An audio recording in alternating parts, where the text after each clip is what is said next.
नमस्कार, स्वागत है आपका ज्ञानदीप सक्सेस पॉइंट के यूट्यूब चैनल पर।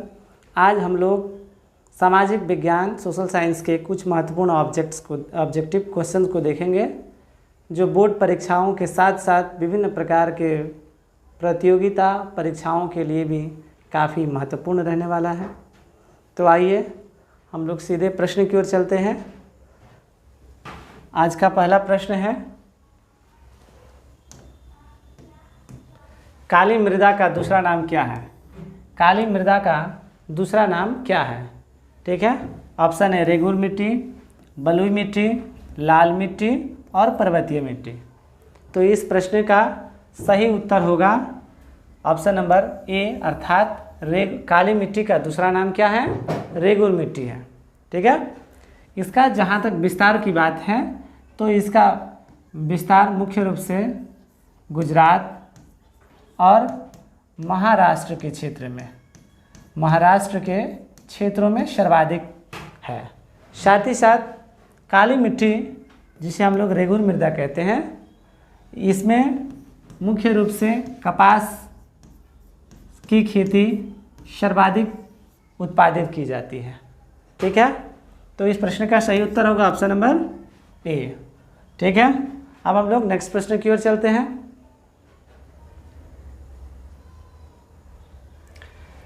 नागार्जुन सागर परियोजना किस नदी पर स्थित है?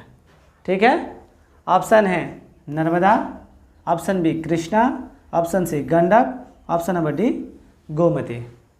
ठीक है, तो बात नागार्जुन सागर परियोजना की बात की जा रही है। तो नागार्जुन सागर परियोजना जो है वह कृष्णा नदी पर स्थित है। नागार्जुन सागर परियोजना किस पर स्थित है? कृष्णा नदी पर स्थित है।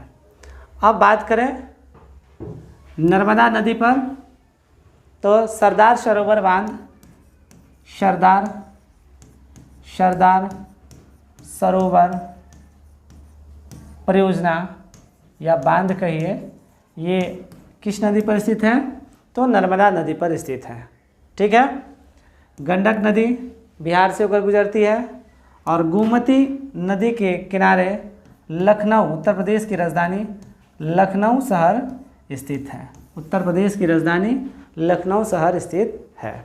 अब बात करें मयूराक्षी परियोजना। मयूराक्षी परियोजना किस राज्य में स्थित है? तो ध्यान रखेंगे, मयूराक्षी जो परियोजना है यह पश्चिम बंगाल, वेस्ट बंगाल में स्थित है और ध्यान रखें ये मयूराक्षी नदी पर ही स्थित है। ठीक है, अब बात करें दुलहस्ती परियोजना। दुलहस्ती परियोजना, ठीक है, दुलहस्ती परियोजना कहाँ, किस नदी पर स्थित है? तो दुलहस्ती परियोजना जो है वो चेनाब नदी पर स्थित है। चेनाब नदी पर स्थित है और यह जम्मू एंड कश्मीर राज्य में स्थित है। ठीक है, तो नागार्जुन सागर परियोजना किस नदी पर स्थित है? कृष्णा नदी पर। तो इसका राइट आंसर हुआ। अब हम लोग नेक्स्ट प्रश्न की ओर चलते हैं। डिगबोई तिल क्षेत्र कहाँ है ना? असम, गुजरात, मेघालय और उत्तराखंड। ठीक है, तो इस प्रश्न का जो सही उत्तर होगा ऑप्शन नंबर ए, यानी डिगबोई जो तेल शोधक कारखाना है, उत्पादन क्षेत्र है, वह असम राज्य में स्थित है। इसके अलावे नून माटी में भी है, नून माटी जगह है वहाँ पर भी है, गुवाहाटी के आसपास के क्षेत्रों में भी है। ठीक है, और वहीं से एक पाइपलाइन के थ्रू बिहार भी लाया गया है बरौनी में। बरौनी जो कि बेगूसराय ज़िले में स्थित है। बेगूसराय, ठीक है, बेगूसराय ज़िले में स्थित है और वहीं पर तेल शोधन कारखाना स्थित है। ठीक है, मुंबई हाई भी तेल शोधक कारखानों के लिए ही प्रसिद्ध है, तेल उत्पादन के लिए। गुजरात में अंकलेश्वर नामक एक जगह है, अंकलेश्वर, ठीक है, अंकलेश्वर, वह भी तेल शोधक के लिए ही प्रसिद्ध है। अब हम लोग नेक्स्ट प्रश्न की ओर चलते हैं। रक्त और लौह नीति का अवलंबन किसने किया? ठीक है, तो रक्त और लौह नीति ऑप्शन है बिस्मार्क, मेजनी, विलियम और कार्ल मार्क्स। तो इस प्रश्न का जो सही उत्तर होगा ऑप्शन नंबर ए, यानी बिस्मार्क। ठीक है, तो बिस्मार्क को लॉ और रॉक नीति का अवलंबन इन्होंने किया। ठीक है, इन्होंने ऑस्ट्रिया इटली के एकीकरण में भी काफ़ी महत्वपूर्ण भूमिका निभाई थी। ठीक है, अगर बात करें इनके जन्म का, तो इनका जन्म हुआ था 1 अप्रैल 1815 ईस्वी को इनका जन्म हुआ था और मृत्यु 30 जुलाई 1898 ईस्वी को इनकी मृत्यु हो गई। ठीक है, बात करें तो यह वर्ष 1832 ईस्वी में ऑस्ट्रिया के चांसलर बने। ऑस्ट्रिया के चांसलर कब बने? ऑस्ट्रिया के चांसलर 1832 ईस्वी में बने। ठीक है, रक्त और लौह नीति का अवलंबन। ठीक है, अब हम लोग नेक्स्ट प्रश्न की ओर चलते हैं। लाल कुर्ती का गठन किसने किया, है ना? तो ऑप्शन है गैरीबाल्डी, बिस्मार्क, काबूर, कोई नहीं है। ठीक है, तो इस प्रश्न का जो सही उत्तर होगा ऑप्शन नंबर ए, अर्थात गैरीबाल्डी ने लाल कुर्ती संगठन का गठन किया। ठीक है, बात करें गैरीबाल्डी, तो इनका जन्म हुआ था 4 जुलाई 1807 ईस्वी में इनका जन्म हुआ था। इनका जन्म 4 जुलाई 1807 ईस्वी को हुआ था, जबकि इनका देहांत, है ना, देहांत इनकी मृत्यु 1882 ईस्वी में हुआ था, है ना। 2 जून 1882 ईस्वी में इनकी मृत्यु हो गई थी। ठीक, यह इटली में क्या किए थे? ये इटली में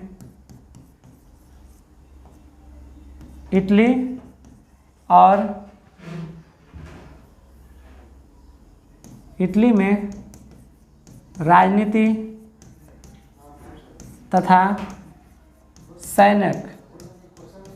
राजनीति और सैनिक संगठन के विकास में इन्होंने काफ़ी ज़्यादा अहम योगदान दिए थे। तो इस प्रश्न का सही उत्तर होगा ऑप्शन नंबर ए, यानी गैरीबाल्डी। लाल कुर्ती संगठन की बात की जाए और लाल कुर्ती नामक सेना की बात की जाए तो उस समय इसका आंसर क्या होगा? ट्राटस्की होगा। अब नेक्स्ट प्रश्न की ओर चलते हैं। साम्यवादी शासन का पहला प्रयोग कहाँ हुआ था? साम्यवादी शासन का पहला प्रयोग कहाँ हुआ था? ऑप्शन है रूस, बी जापान, सी फ्रांस और डी इंडोनेशिया। तो इस प्रश्न का जो सही उत्तर है ऑप्शन नंबर ए, यानी रूस, है ना। साम्यवादी शासन का सबसे पहला प्रयोग कहाँ किया गया था? रूस में। ठीक है, रूस के उस समय चांसलर कौन थे? शासक लेनिन ने ही रूस में साम्यवादी शासन का पहला प्रयोग किए थे। इन्होंने ही 1921 ईस्वी में 1921 में न्यू इकोनॉमिक पॉलिसी, नई आर्थिक नीति, इन्हें नई आर्थिक नीति की घोषणा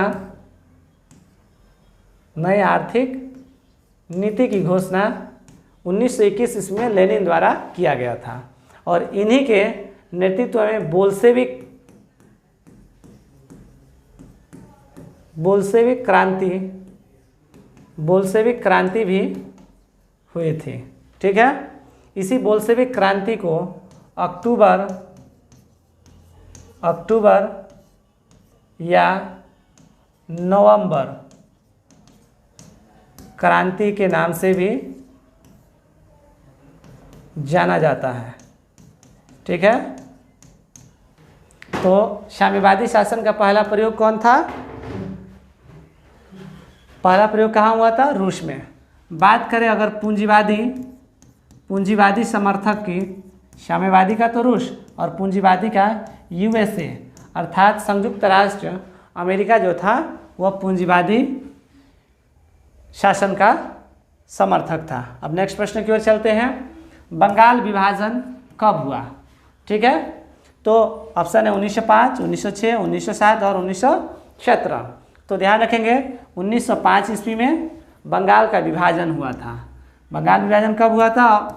इस प्रश्न का सही उत्तर होगा 1905। तो 1905 ईस्वी में उस समय भारत के गवर्नर कौन थे?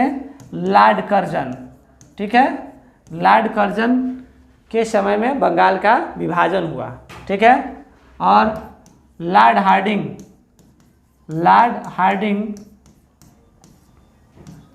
द्वितीय के समय में यह रद्द किया गया। बंगाल विभाजन को रद्द किया गया 1911 ईस्वी में। ठीक है, 1911 ईस्वी में बंगाल विभाजन को क्या किया गया? रद्द किया गया। ठीक है, और 1906 ईस्वी में मुस्लिम लीग की स्थापना हुआ था।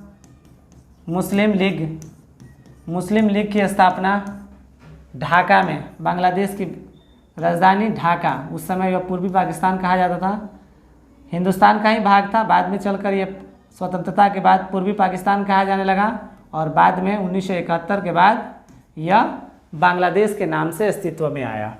तो मुस्लिम लीग 1907 ईस्वी में कांग्रेस का प्रथम विभाजन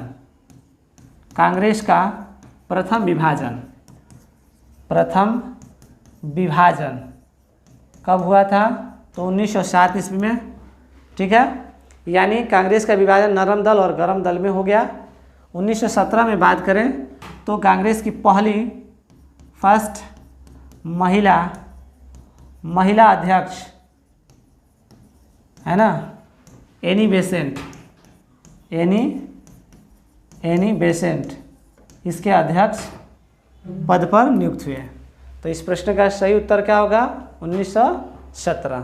ठीक है, अब हम लोग नेक्स्ट प्रश्न की ओर चलते हैं।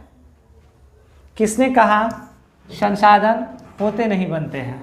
है ना, ऑप्शन है जिम्मरमैन, महात्मा गांधी, जवाहरलाल नेहरू, इनमें से कोई नहीं। है ना, तो इस प्रश्न का जो सही उत्तर होगा ऑप्शन नंबर ए, यानी जिम्मरमैन का कहना है कि संसाधन होते नहीं बल्कि बनते हैं। गांधी जी का भी मानना था हमारे पास पेट भरने के लिए बहुत कुछ है लेकिन पेटी भरने के लिए कुछ नहीं।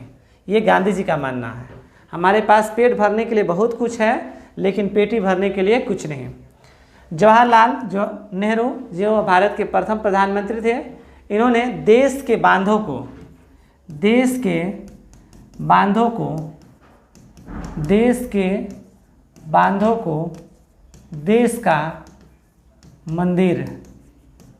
का मंदिर की संज्ञा इन्होंने दिया।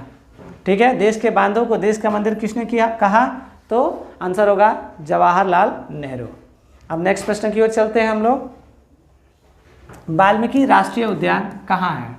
तो वाल्मीकि राष्ट्रीय उद्यान बिहार, उत्तर प्रदेश, मध्य प्रदेश, उत्तराखंड। तो वाल्मीकि जो टाइगर रिजर्व है, यह वाल्मीकि टाइगर रिजर्व कहाँ स्थित है? तो ये आपके बिहार राज्य में स्थित है।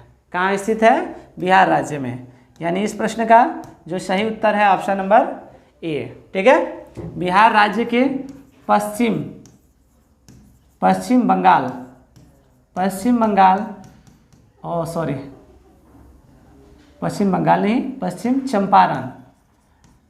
चंपारण जिले में स्थित है।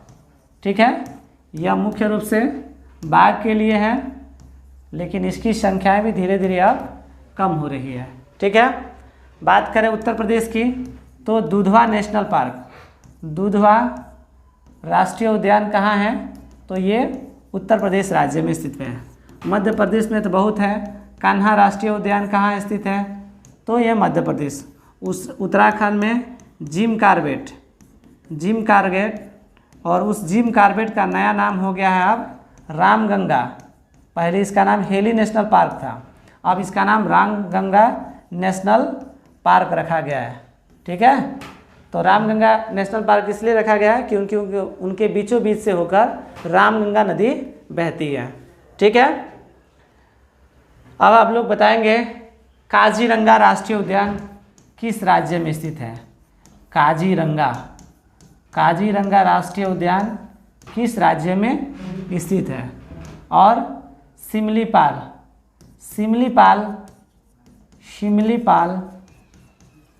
वन्यजीव अभयारण्य है, वन्यजीव अभयारण्य ये किस राज्य में स्थित है? ठीक है, ध्यान रखेंगे सबसे अधिक राष्ट्रीय उद्यान की अगर बात की जाए तो सबसे अधिक राष्ट्रीय उद्यान मध्य प्रदेश राज्य में स्थित है। अब नेक्स्ट प्रश्न की ओर चलते हैं। वेदों की ओर लौटो का नारा किसने दिया था? तो वेदों की ओर लौटो का नारा दयानंद सरस्वती, स्वामी विवेकानंद, राजा राम मोहन राय और रामकृष्ण परमहंस। तो ध्यान रखेंगे ये परमहंस का स्पेलिंग परमहंस, ठीक है, या मैं हटाकर उसमें भी लगा सकते हैं। तो इस प्रश्न का जो सही उत्तर होगा ऑप्शन नंबर ए, यानी दयानंद सरस्वती ने वेदों की ओर लौटो का नारा दिए थे, ठीक है। इन्होंने आर्य समाज, दयानंद सरस्वती ने आर्य समाज की भी स्थापना किए थे। आर्य समाज की स्थापना सन 1875 ईस्वी मुंबई में किए थे, ठीक है। और इन्होंने डीएवी दयानंद एंग्लो वैदिक डीएवी कॉलेज की भी स्थापना किसने किया था? दयानंद सरस्वती ने। स्वामी विवेकानंद की बात की जाए, इन्होंने 1893 ईस्वी में यूएसए शिकागो, अमेरिका के शिकागो में धर्म संसद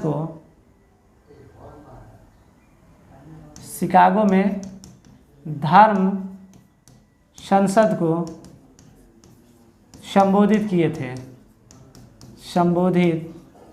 किए थे, ठीक है। राजा राम मोहन राय ये पश्चिम शिक्षा यानी वेस्टर्न एजुकेशन के समर्थक थे, अंग्रेजी शिक्षा के समर्थक थे, और इन्हें भारत में पुनर्जागरण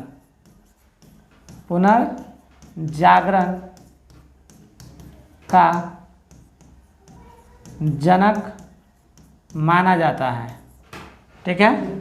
आई होप आपको ये सभी जानकारी समझ में आ रही होंगी, और साथ ही साथ यदि आप पहली बार इस चैनल पर विजिट कर रहे हैं तो इस चैनल को ज़रूर लाइक कीजिएगा, शेयर कीजिएगा और सब्सक्राइब कीजिएगा। अब नेक्स्ट प्रश्न की ओर चलते हैं। राष्ट्रीय स्वयं संघ की स्थापना, स्वयं सेवक संघ की स्थापना कब हुई? 23, 1925, 1930, 1931। तो ध्यान रखेंगे इस प्रश्न का जो सही उत्तर होगा ऑप्शन नंबर बी, यानी 1925 में केवी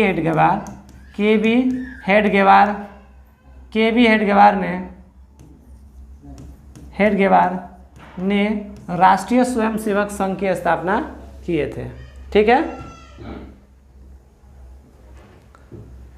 1923 ईस्वी में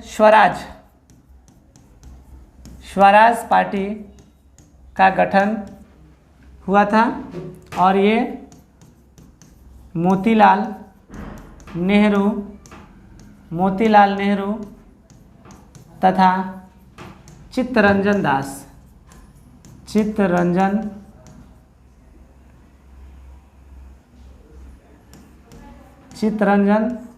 दास दोनों ने मिलकर के किए थे, ठीक है। 1930 ईस्वी में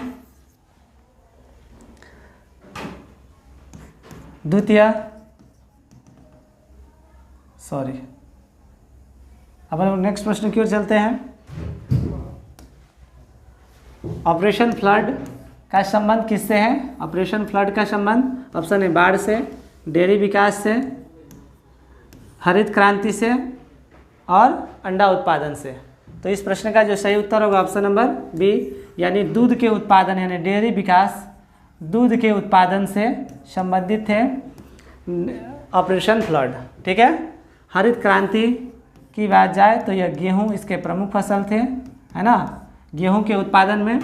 और भारत में हरित क्रांति के अगर पितामह माना जाए तो विश्व स्तर पर अगर माना जाए तो नॉर्मन बारलोग, और भारत में अगर हरित क्रांति के पितामह माना जाए तो इनका नाम था MS स्वामीनाथन, जिनका हाल ही में निधन हो गया है। MS स्वामीनाथन का हाल ही में निधन हो गया है।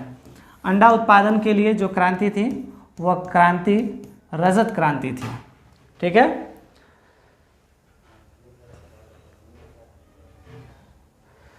और डेयरी विकास दूध के उत्पादन के लिए जो ऑपरेशन फ्लड था उसके लिए डॉक्टर वर्गीज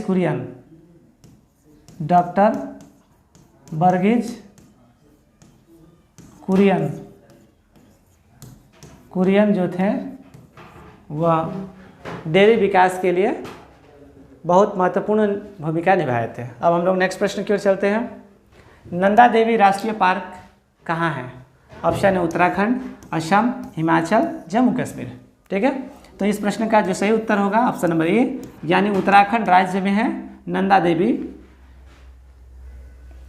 राष्ट्रीय पार्क। और साथ ही साथ यहाँ जिम कॉर्बेट भी है, जिम कॉर्बेट।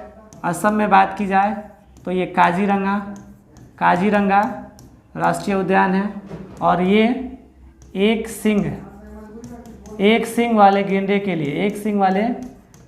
के लिए प्रसिद्ध है। जम्मू कश्मीर में भी बहुत सारे टाइगर रिजर्व्स हैं। ठीक है, आप लोग कमेंट्स में बताएंगे हिमिस टाइगर रिजर्व कहाँ है? Tiger reserve. दूसरा, भारत का सबसे बड़ा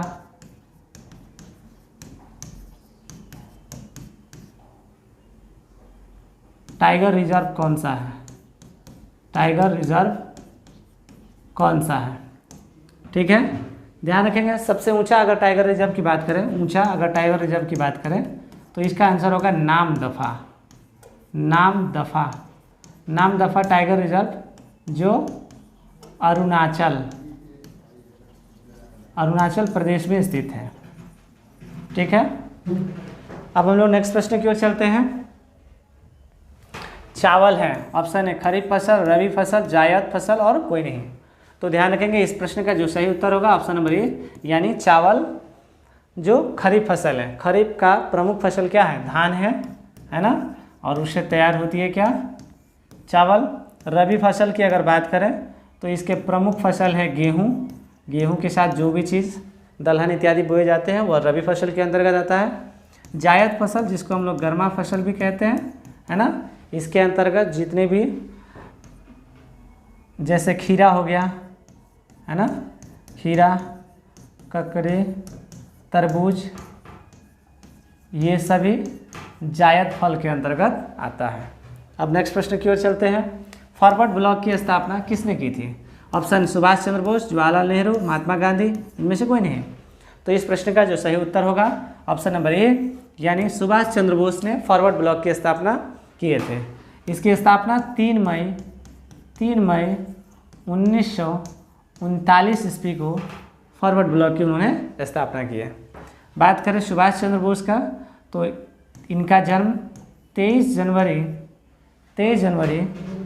1897 शायद हुआ था इसका जन्म। ये उड़ीसा राज्य में, वर्तमान के उड़ीसा राज्य में कटक जिले में स्थित है इनका जन्म स्थान। ठीक, नेक्स्ट प्रश्न की ओर बात करते हैं। बोल्शेविक क्रांति कब हुई थी? ऑप्शन है 1917, 20, 7, 1917। तो इस प्रश्न का जो सही उत्तर होगा ऑप्शन नंबर ए, यानी 1917। डी में भी 1917 ही दिया है। तो 1917 इसमें बोल्शेविक क्रांति हुआ था। ठीक है, और इनके जो नेता थे वो लेनिन थे। बोल्शेविक क्रांति के नेता लेनिन थे। ठीक है, इस क्रांति को, बोल्शेविक क्रांति में एक दल का गठन किए थे लेनिन, इसे ही बोल्शेविक दल कहा जाता है। इसे अक्टूबर या नवंबर क्रांति के नाम से भी जाना जाता है। ठीक है, क्योंकि 2 कैलेंडर था, एक कैलेंडर के अनुसार 25 अक्टूबर और दूसरा कैलेंडर के अनुसार 7 नवंबर। ठीक है, ये जूलियन कैलेंडर के अनुसार और ये ग्रेगोरियन कैलेंडर के अनुसार। ठीक, तो पुराने कैलेंडर के अनुसार यह 25 अक्टूबर था, इसलिए इसे अक्टूबर क्रांति का नाम दिया गया, और नए कैलेंडर के अनुसार ये 7 नवंबर था, इसलिए 7 नवंबर क्रांति कहा गया। और चूँकि ये इस आंदोलन को चलाने के लिए लेनिन ने एक दल का गठन किया था जिसका नाम था बोल्शेविक दल, इसलिए इस क्रांति को बोल्शेविक क्रांति भी नाम दिया गया है। अब नेक्स्ट प्रश्न की ओर चलते हैं। चंबल नदी पर स्थित है। ऑप्शन है जवाहर सागर बांध, गांधी सागर बांध, इंदिरा गांधी सागर, ए और बी दोनों। तो ध्यान रखेंगे चंबल नदी पर जवाहर सागर बांध और गांधी सागर बांध ये दोनों ही स्थित है। अर्थात इस प्रश्न का जो सही उत्तर होगा ऑप्शन नंबर डी, दोनों हो जाएगा। ठीक है, अब बात करें राणा प्रताप सागर बांध भी कहाँ स्थित है, तो राजस्थान राज्य में चंबल नदी पर स्थित ही है। और गांधी सागर बांध की बात करें तो ये मध्य प्रदेश राज्य में, मध्य प्रदेश के मंदसौर जिले में स्थित है। ठीक है, अब नेक्स्ट प्रश्न की ओर चलते हैं। टिहरी बांध है, ऑप्शन है भागीरथी, भिलंगना, गंगा और चंबल।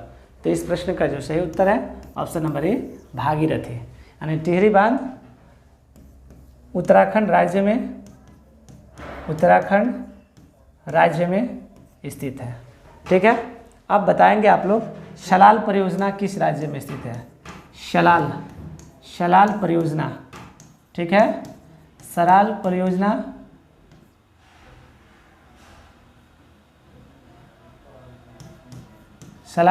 किस राज्य में स्थित है, तो ये याद रखेंगे, ये जम्मू एंड कश्मीर में स्थित है।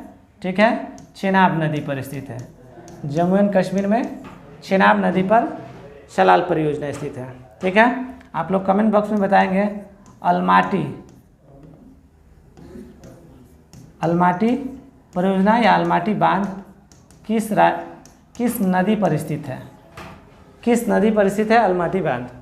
ठीक है, तो आई होप आपको ये इतने इम्पोर्टेंट क्वेश्चन समझ में आ गया होगा। तो इसे ज़रूर आप लोग अपने दोस्तों के पास शेयर करेंगे, और साथ ही साथ पहली बार इस चैनल पर विजिट कर रहे हैं तो इसको ज़रूर सब्सक्राइब कर लेंगे। धन्यवाद। आओ हो